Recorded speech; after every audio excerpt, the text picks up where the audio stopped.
guys, welcome to Pick Money. I'm very, very excited to have my buddy James Dumoulin on the pod today. How you doing, bro? I'm doing good, man. I'm very blessed and happy to be here with you, Sean. Thank you for having me on. It's an honor. It's an honor to have you. James, for the people that somehow don't have social media, because if they do, they've probably seen your face. Why don't you tell us a little bit about who you are, what you do? But I have some very specific questions that I want to ask you that I know are going to help everybody that's watching today. Absolutely, yes. So about 3 years ago, April 2021, my brother and I and a dear childhood friend, we came together to, pretty much start and create one of the largest finance entrepreneur media channels in the entire world. We, quickly, pivoted from the three of us making content about business, telling some of our personal stories and advice that we kind of had one of those realization moments that most people don't give a shit about business advice from a couple of young 20-year-old kids. Let's go seek out the experts that have 20, 30, 40 years of experience in tech, real estate, finance, private equity, all these different industries where people can actually learn directly from the most successful people in business. And over 3 years, making pivots, being an innovator within our niche, we grew it from 0 to 8.9, I think 9 million followers now across Instagram, Facebook, TikTok, and YouTube. And we do well over 250 million views every single month across social media. How old are you, bud? 22. 22 years old. All right. So here's what I get into today. Here at Pick Money, and I've been doing it for 30 years. So you and I connected, you did the interview, and I've been interviewed by a lot of people for a lot of things, and I'm a little bit different. When somebody interviews me, if they're not good, I will say like, hey man, like I want to help. Like I just did a pod. I got a fully loaded podcast to do with Chris Carter, had Stephen A. Smith on. And two of the questions I asked him, he looked at me and he was like, all right, man, which part do you want to know? And in truth, James, I'm thinking, how much is this dude willing to share? But it's sports. Yeah, I got an athletic background. I understand. I'm good for, but I had to I want to get better every day. So I don't want people to go, that was great. I want them to go like, yeah, take me further, Sean. I will answer your question. You're very, very good at what you do. You're very intentional. You're very inquisitive, and you don't seem to have any fear about asking questions. What is the motivator for you? I know what you're trying to build, but why? Why do you want to? I get everything you're doing. I'm watching it. I'm very impressed. Why, though, are you doing this?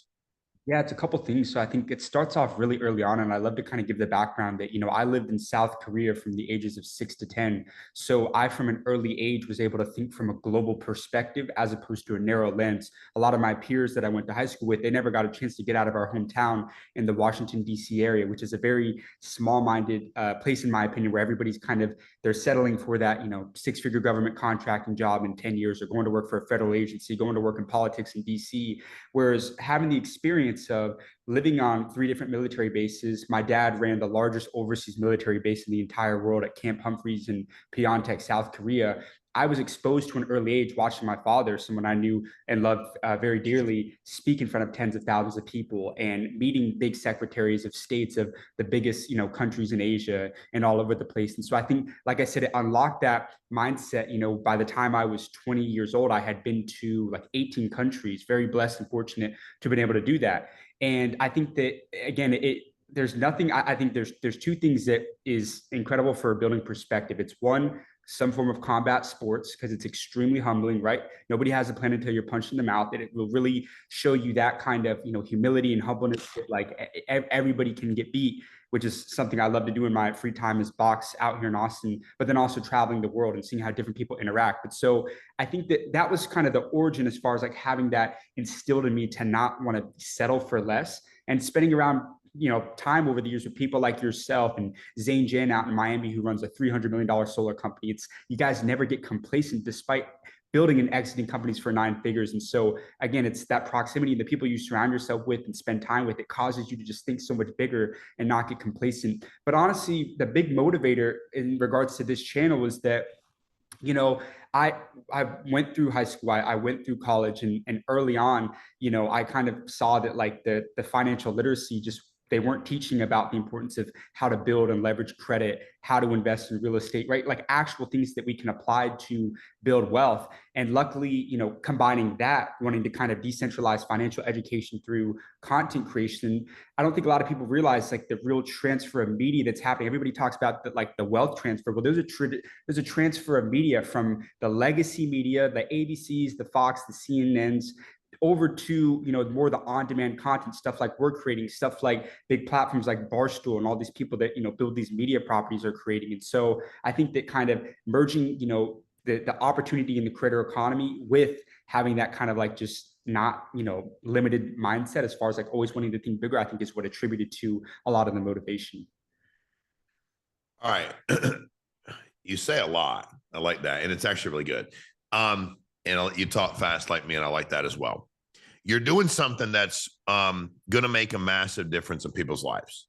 And what I mean by that is, in my opinion, and this, people get mad when I say this, age doesn't matter. Experience does. The age doesn't matter at all. People say, you need to respect your elders. Not unless there's like, I'm not mad, but I'm not going to somebody who's 75, somebody who's 60, just because they're older. I'm not going to do that. Now, you have gone out, and also on the flip side, there's a lot of people in their 20s.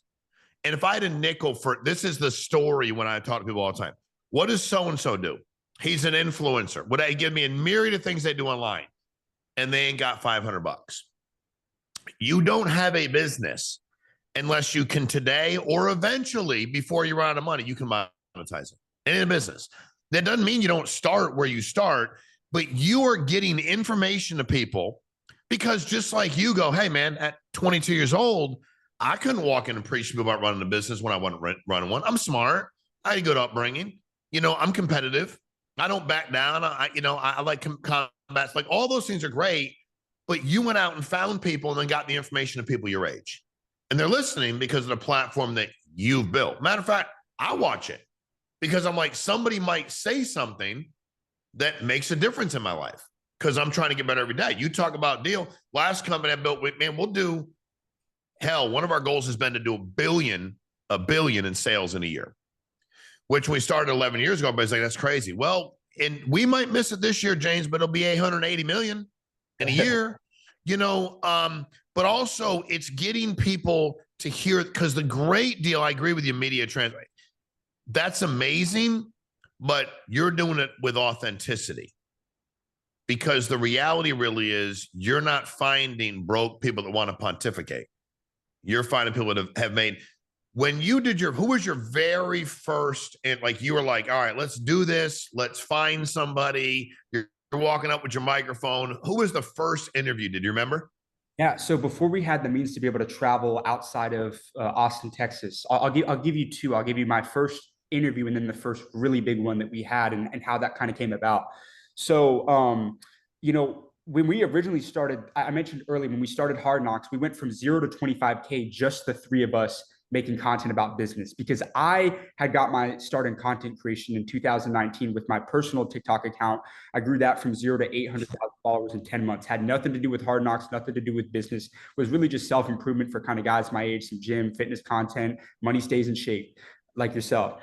And so, but when we had started Hard Knocks, we got to about, like I mentioned, we got to about 25K, and we made that pivot to start doing interviews. And we originally would just, like I said, I was still in school at the University of Texas. My brother was a senior. I was a sophomore. We literally just walked downtown to the financial district. And, Austin is now known as Silicon Prairie. So all like the major tech companies have big headquarters out here, especially with Elon being a pioneer out in Austin. I mean, he's moving X here, Tesla's here, Alba's got an $8 billion campus. So it was relatively easy to find executives, to find people that were successful on Wall Street that are now working in Austin's financial district. So that was, I think the first person was a gentleman outside. I honestly can't even tell you what he did. This is the other thing too. I brought up something earlier in content creation. It's very important. Niches get saturated. You have to be an innovator in your niche. When we first started doing interviews, we were literally just holding the camera up to people, interviewing them. Very basic, minimal interviews. And at the time, it's like, anything would really kind of perform. Like I said, we were kind of in that gold rush on social media, like 2019, 2021 TikTok, which is like when everybody was, it's a lot harder now. But just we would ask kind of two standard questions to people. It's like, one, what's the best advice you give to your younger self, and what's the best industry people should be looking to get into? And so I think there was a gentleman in finance who we interviewed initially, was our first one, but the first major interview that we had done, and this is like true, like no, it's not set up or anything. We were, I think, a year into this by now. At this point, we probably had a couple 100,000 followers on TikTok, maybe like 50K on IG. And we were again walking downtown Austin. Austin has a big event every year called South by Southwest, which is like a huge convention conference that's all throughout the city, primarily downtown. Big businesses come. Austin's a huge tech city, so big crypto companies. And Mark Cuban had just finished speaking at an event, and he kind of like walked outside, and he kind of had like a little bit of a crowd around him. And the interesting thing about Cuban is that he's known for, like, Mark Cuban, the billionaire guy that owns the Mavericks, just for those that don't know, he's based in Dallas in Highland Park. He drives a normal car, doesn't roll around with any security. And especially now, like, there's a lot of people that don't like him because he's been getting really controversial about some stuff, and Yep. I don't agree with him politically, but from a business perspective, you have to respect the hell out of him and the brand that he's built. And so this was 2021.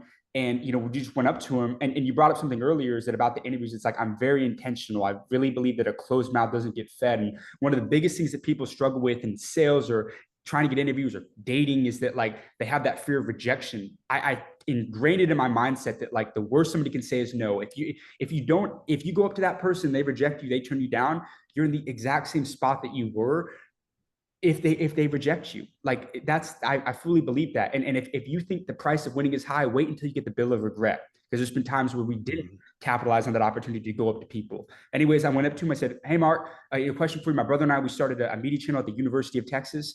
We grew it to a couple 100,000 followers. Could we get like a couple quick minutes with you? And he said, sure. So we did it. And that was our first, I'd say, really big renowned person that we had interviewed. Video got a couple million views across socials. But so those are kind of like the first interview, and then like the first big interview that we did was Mark Cuban.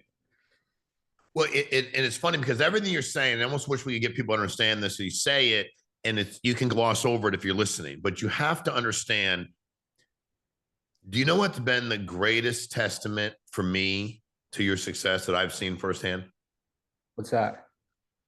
Getting in your group, whatever it is, mastermind, whatever, I don't know what you call that group. I can't remember. You had me in there, and you did question and answer. A man or a woman in charge of something asking a lot of questions is like, okay, he's not afraid. But a man or a woman that allows a group, mobilizes a group, puts this fearlessness in a group. Dude, we could have done that for 7 hours because they wouldn't stop asking questions. But no, you helped them, because I can do meetings with the wrong leader. Any questions? No. It's like, and I'll go, really? And I'll like spit out 50 of them. Really? You're 22 years old. You're trying to make money. Where do I start? Where's my lead gen? How do I market the company? How do I know my ROI on that is? Who should my first staff be? When should I know if I have to let it staff? I could go on for hours. Your guys and girls in that group are dying for the information, and they're not afraid to ask because of your leadership. See, doing something on your own is like, okay, you're a good salesperson. Congratulations. You're a good operator. Congratulations. You talk about Elon Musk. I was listening to him talk one day, and he's like, when you get into a business that already exists, you can't be a little bit better. Your value add has to be so much better because change is hard for people. And yours is so much better, but you've empowered all these people who were not intimidated because of your fearlessness. They did it. You're not taking credit for it. But I'm just saying, like, at the end of the day, that to me, when I hung up, I said to a guy in my studio, I was like, dude, do you understand how powerful that is? He had everybody in there fearlessly asking questions, not worried about rejection, not worried. And so many people, James, sleepwalk through life. The information's there. Have you been surprised that people are so willing to talk to you? Were you surprised about that, or do you think they would be? Well, I mean, I've just learned from running this channel that the wealthiest people and often the most successful people, not everybody, they're the most willing people to give back, because a lot of the Yeah. what they see is a version of themselves in you when they were younger, when they were seeking the information, right? Because information changes situations, but only through implementation. And so, that's something that it has been surprising, but the more the more that I've grown as an entrepreneur, it's like the more willing you are to kind of help people out and give them the sauce. But I'll say this though, it's this is for anybody on the receiving end of that, and this is something that we talked about in our interview, where you'll lay out the blueprint for them and they just won't shut up and listen. And that's when it comes back to it's like you have to have that innate ability to like just listen, and like successful people will give you the blueprint as long as you listen. You don't try and overrun the conversation and talk about stuff that's like when you're talking to an expert, it's like literally like shut the fuck up and listen. Like that's some of the best advice that you can ever implement, in my opinion. And I say me, the reason I was really interested in sitting down with you was because you are a good listener, because you actually want the information. What people don't understand is you can ask anybody anything, and the vast majority of people do want to help. You want to know why we're so surprised? We're like, dude, this person's actually asking a question. They thought about it, like they're intentional. They're asking it with the right posture. And if I give this person information, why would I not want to help anybody out there that was where I was when I was 22, 23 years of age? Right. Bro, I don't know that I was scared. I don't think I was smart enough. I wasn't in touch. I mean, I was partying my ass off.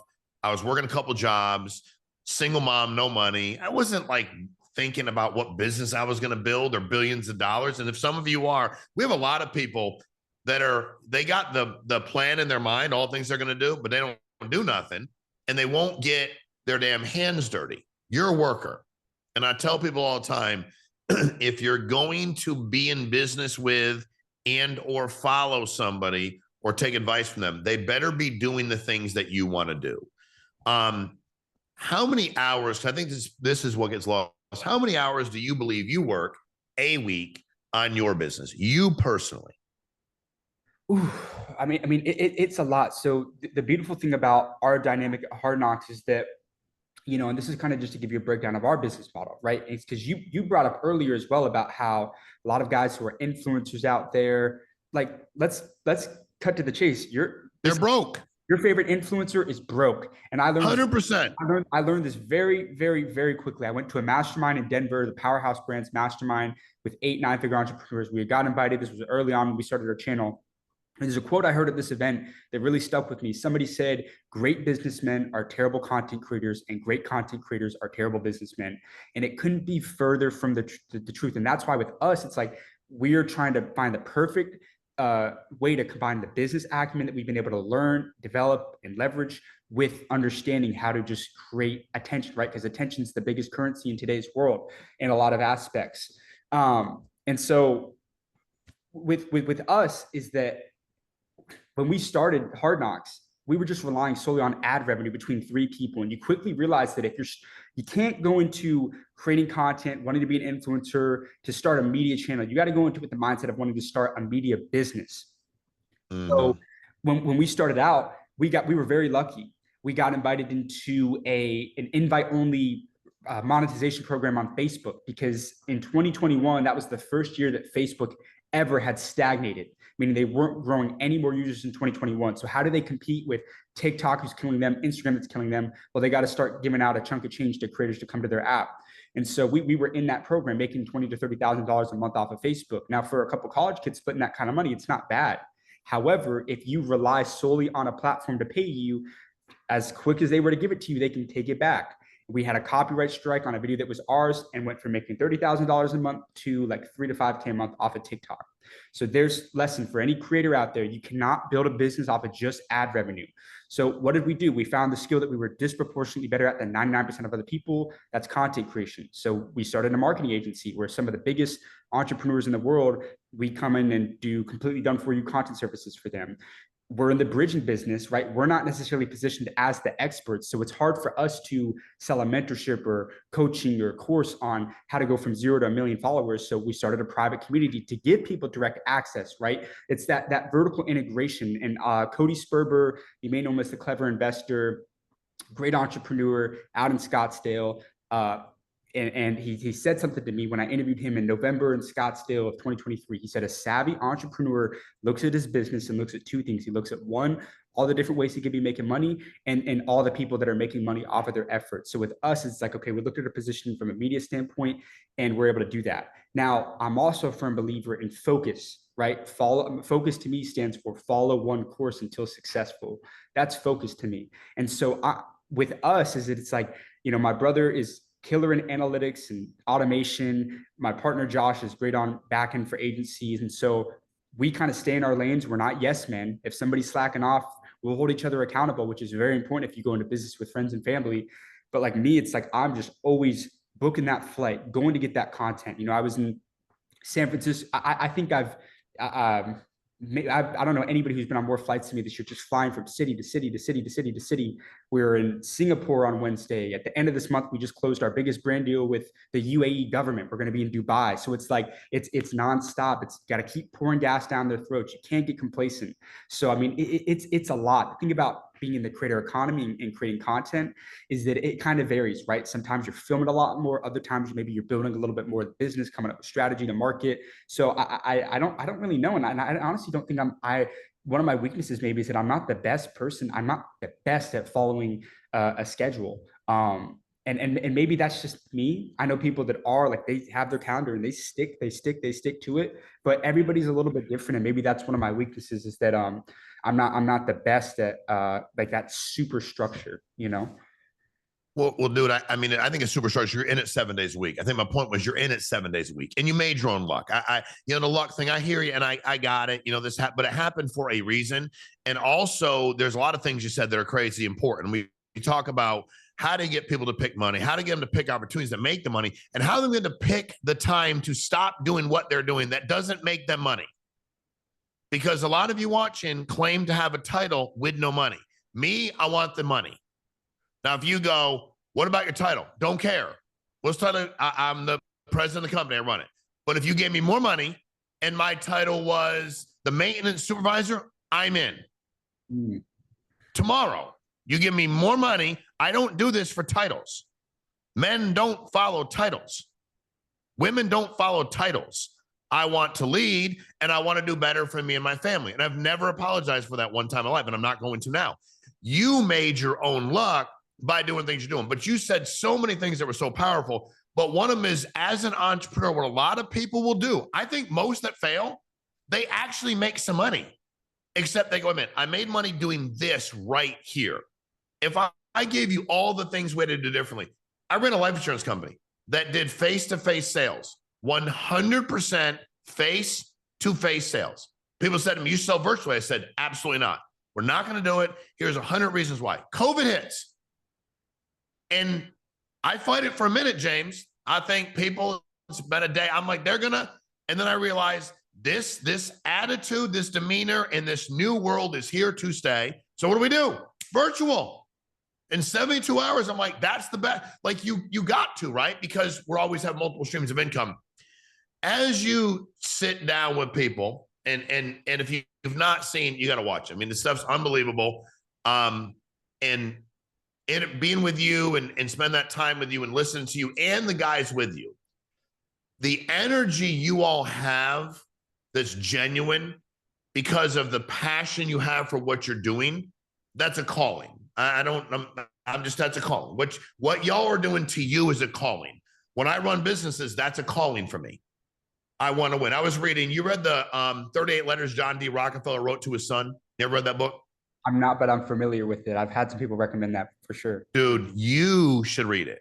It will hit you between the eyes, your family, but one of the letters there, he's talking about the rush and the juice for him was the game that was the business. Got the railway, we're doing oil over here, but I'm going to outmaneuver my competition. Like, that's what's exciting to me. When you're meeting people all over the world, and for a young entrepreneur, how about this? What percentage of people do you believe, you, James, believe can be, and it's a total hypothesis because you have a lot of information because you're talking to people. Do you think everybody can be a successful entrepreneur? No, You don't. Okay. well, I just think that, and this is what, I interviewed Gary Vee at his headquarters in VaynerMedia Yeah. early this year, and just not, I don't think enough people are willing to eat shit. You Yeah. do it building your companies like us. It's like, I mean, we were like, made money to pay bills, but we were in the trenches for those first, 1 to 2 years, grinding out content 3 days a week, 3 days a week, posting 4 times a day, posting 4 times a day. I put it this way, is that the number one reason why people fail at content creation is they get discouraged. And you can apply content creation to starting a business. They start a store, they don't have sales in that first month, but they simply get discouraged. They're worried that, oh, my friend's going to send this in a group chat. They're going to clown me behind my back. Oh, I posted 20 times and nothing got above 10,000 views. On Hard Knocks, we had 300 posts on Instagram, 300 videos that we edited ourselves because we didn't, at the time, didn't know how to delegate. We were in the weeds of the business. We were doing the MWAs, the minimum wage activities, 300 posts and 40 followers. I don't know many people that would post 300 pieces of content with 40 followers and not have a viral hit and still want to post that. So I think that it has to be in line with that calling that you have, like this, like we eat, sleep, and breathe this. It's that relentlessness, that that obsession, right? Like, Conor McGregor talks about Vincent Van Gogh, like how he lost his mind to his art. Like Conor McGregor lost his mind to the fight game. Like you lost your mind to building and scaling and understanding the ins and outs of businesses. Like I couldn't go to a sub shop without seeing a guy who I'm like, man, I know that if I had a camera here and I went up to him, like that's 3 million views right there. The guy on vacation in the Virgin Islands, like 2 million. Like it just consumed me so much. And I feel like if you have that and you can get that ingrained in you, then that's what will ultimately allow you to persist through the times where you do have to eat shit, where you are making $2 grand a month, where you're losing money some months, where everything's back in the business and you're barely making ends meet. So I think that having it's a little bit skewed as well, because I do am primarily talking to a lot of very successful people in the most prominent areas, right? Like I'm not filming in a farm on Idaho. I'm not discrediting the farm money. I know it's out there, but I mean, I'm filming in places like Bal Harbor in Miami. I'm filming in Beverly Hills in Los Angeles, Scottsdale, Arizona, like all these hubs where there's a lot of successful people and it's more higher cost of living. So for that reason, it's like but just even knowing the people that I grew up with. I mean, I look at the people that went to my high school. I had 250 people in my class, 1,000 people in my high school, and there's maybe you can count on one hand for people that are working for themselves. So a lot of it does come down to the environment that you grow up in, and if you are in that environment where you are not from a family of entrepreneurs, we weren't from entrepreneurs. I'm very blessed to have a supportive family, and by the time that we were able to prove with the concepts that, like, hey, like this is sustainable, we can make money, we can build a business off of this, then it's like, again, sometimes you just have to show it that action and the results to kind of get people to give you some leeway, which is, now our parents are the most supportive people for what they do. They're always calling me saying, hey, you need to go interview this person. I want you to go interview Matthew McConaughey and all that. And they love what we do. So, but if that is you and you are in that environment right now, you almost have to kind of like reprogram your mind, right? Like, because when you grow up, you're in various religious structures or sports teams or schools, and you have these set of programs, and so there is a lot of that in which you may have to reprogram your mind to be able to go and get what you want, because mindset's everything. Okay. And I would agree with you. Mindset's everything. As a businessman, mindset's everything. Businesswoman, mindset's everything. The reality is that anybody, what you said, because anybody could eat shit if they wanted to. Everybody won't, but there's no way you go like, my talent level, I was born with the ability to eat shit. It's not a talent. But so that's the struggle of people that watch. What I always want to get across is if you're not doing it, it's because you choose not to. It's not lack of talent. It's not lack of money. I built a company that's $1 billion a year, didn't put a dollar into it. I made money, put that money I made into the company. I did not get an investor. I had my own money. I didn't invest my own money. I opened an office, got contracts, hired a couple staff, and it was paying the bills immediately. And every dollar I wanted to put in for tech, marketing came from the sales we made. And then you can sell that for obnoxious amounts of money, hundreds of millions of dollars, and you put no financial investment in, no partners. And when you own 100%, you own 100%. So that's amazingly sweet. But it's none of that's talent, right? But he said it. Now, like you're in Austin, right? Okay. Are you a football fan? I do like football. Do you like football? Are the Cowboys your team? I gotta, I can't, I would say if I had to pick one team right now, I'm not the most diehard NFL fan. I do watch the NFL and I do follow it along. I would say if I had to pick one team, it would be the Cowboys. Okay. Unfortunately, I'm going to say something people don't like, but I'm going to be honest. Most successful, they're not diehard anything but their business. They don't live and die with their team. If the team wins, it doesn't mean that they run through the streets naked. If they lose, they don't like hide in a coma for 3 days. Sean, it's, I mean, you've seen it like I've seen it. It's like if you're a grown man and you've ruined your entire week over other people Correct. performing, it's like there's something wrong with you. But think, and I had a guy on, I was doing a pod the other day, and he was talking about the Cowboys. And I said, well, dude, that's not going to change. So I don't know what to tell you. Forget about the fact that you're way too rabid of a fan. They're going to continue to suck. They gave Dak $250 million. They're going to continue to suck. And here's why. The place is going to sell out. They're going to buy the merch. The value keeps going up. If you think that Jerry Jones' birthday was ruined when he was whatever, he hit 82 and he lost, he don't give a shit. If I don't care what anybody says, you can do whatever you want. Now that I think is more of that's a regional thing. I was born in New England, Connecticut. The University of Connecticut basketball team has won 2 national championships in a row, and they'll probably win a third. Hurley's a machine. They have a great team. They want to win. They're rabid. But when Calhoun left before your time, another dude took over. He won with Calhoun's team. He thinks he coached it. He did, and he wasn't a good coach. He left after that, which is good because he sucked as a coach, in my opinion. And then they brought it. But guess what happened, James? When they weren't winning national titles and they weren't winning conference championships, people stopped going. Guess what happened to the New York Yankees when old man Steinbrenner died and the kid took over? And it was like, we don't care if we win. The old man would die to win. People stopped going, James. And you know what eventually happened? The owner's like, wait a minute. How many people? Okay, in our inventory, what are we making per game? Last year we made, and what about our sales? Oh, shit. Okay. It's all down. We need to win. Okay, got it. Let's get some players. Jerry Jones would not make himself the GM if it was losing. But it doesn't matter. He can't screw it up because everybody shows up. Now, you've watched people, and I do believe it's a calling. I believe they have a why.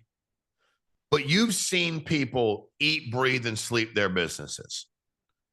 There's also people that you're not worried. Your parents are excited. Were your parents excited when you started the business venture? When you started your business, your company, were they excited?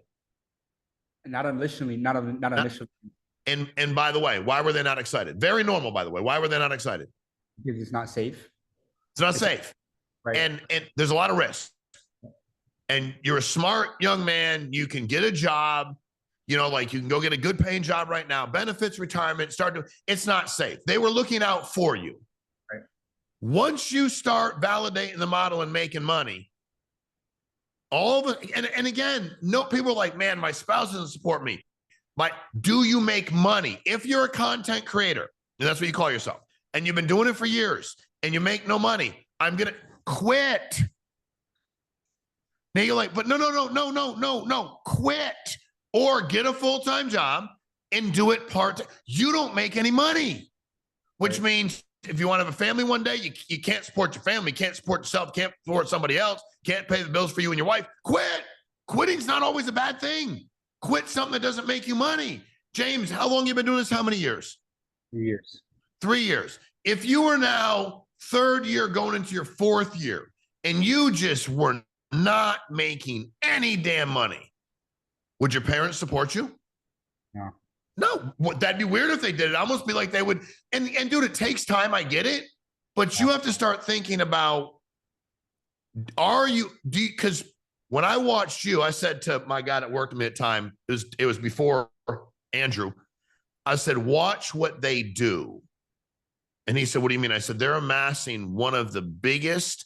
I call it tribes, very affectionately and respectfully. Like people, like I'm part of. When I find people that are really good at stuff, I follow them and I watch. I'm admittedly part of the tribe. I like to watch. I want to hear what people say. I'm part of the following. They're building this unbelievable following, which they'll monetize along the way, and then one day really monetize it, which you should do. Why would you not? When you look at, if I asked you, James,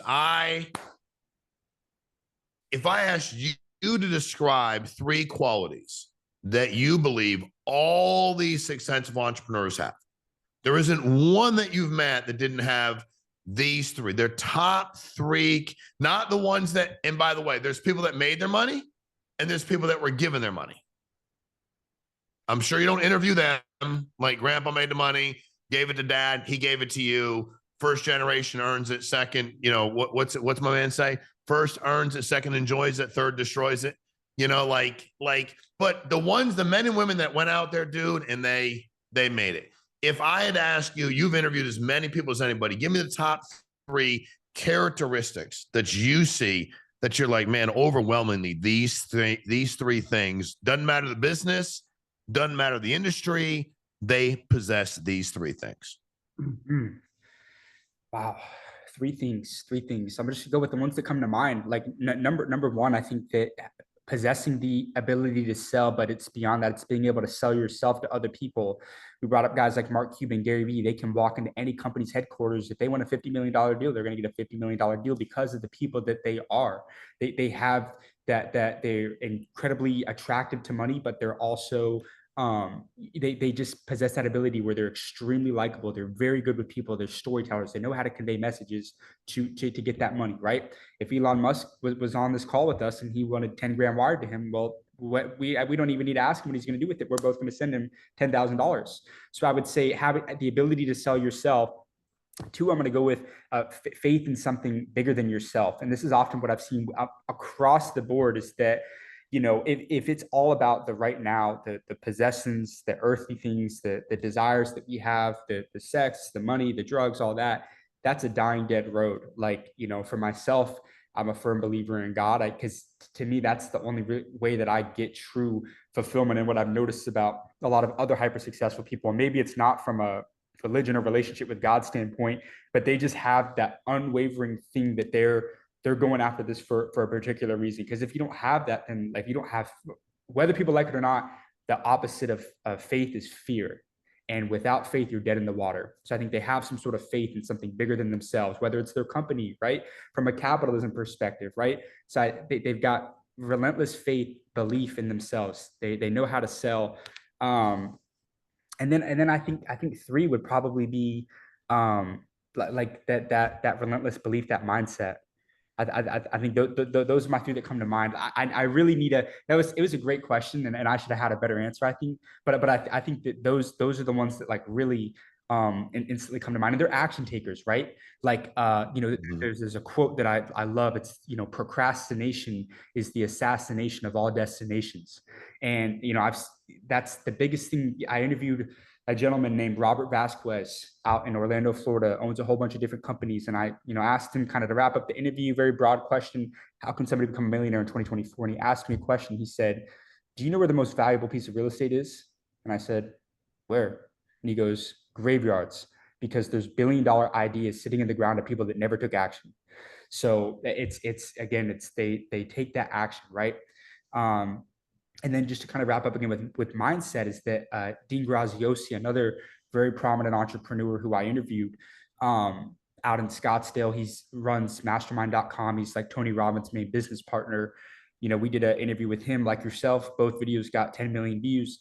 And one of the things that he said is that when he was 20 years old, if you were to ask him what was more important, rowing in the right boat, meaning being in the right business model or mindset, he would have said it's 90% being in the right boat and 10% mindset. But he said now, being 50 something years old, he says that it's 90% mindset, 10% being in the right. Yeah. So I think that's I think those are the things that really come to mind as far as those top qualities. And then also, I think you brought in something that's very important and not talked about enough. And this is kind of irrelevant to the three traits. but it's that you'll see a lot of, Albert Einstein's definition of insanity is doing the same thing over and over and over again and expecting a different result. It's not going to happen, right? Like you said, if you're at something for 3 to 5 years, it's like, dude, hang it up. It's like if you're trying to be an up and coming artist and drop everything else, it's like, put the mic down, bro. You know, to be like you need to go figure it out. And a way that, this was very relevant in our business was that when we were growing on social media, early on in like the first year, one of the things that we wanted to do was start an e-commerce store. We wanted to sell like motivational canvas art because we thought that, hey, if our audience, follows us because of the motivational stuff that we put out and the advice from people, surely they'll want, to buy motivational canvas art to have in their, apartments or rooms or whatever. And we shit the bed, like maybe sold a couple organically. And then that was, again, we're not making much money. Give me 1 second. Can you see me?